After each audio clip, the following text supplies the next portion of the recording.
Hello everyone and welcome to my YouTube channel Wrong Math. As always, today also we are going to explore a new concept of mathematics and physics. Get ready to dive into the world of oscillations with the discussion of simple harmonic motion. In this session, we will demystify the complexities of simple harmonic motion, often referred to as SHM, and discuss its real-world applications. Simple harmonic motion can be considered as a projection of a uniform circular motion. That is, a uniform circular motion when viewed sideways is a simple harmonic motion. We can also consider a simple harmonic motion to be a shadow of a uniform circular motion. Let us say that the angular speed of a particle moving along a circular path of radius a is equal to omega.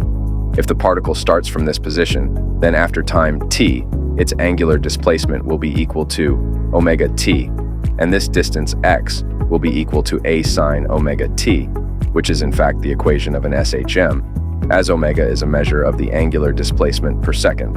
So, omega can also be considered as the angular frequency in the context of an SHM. If instead of starting from this position, the particle starts from such a position, then the position of the particle after time t will be equal to a multiplied by sine of this angle, that is, omega t plus phi. This angle represents the phase constant of a simple harmonic motion. When we say that two simple harmonic motions have a phase difference of phi, this means that their corresponding circular motions are separated by the initial angle phi.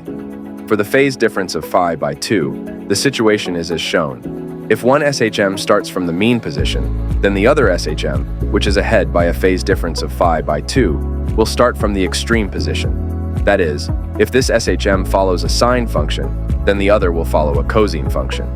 This is evident if we write phi equal to phi by 2 in this equation, because then this term will be equal to cos omega t.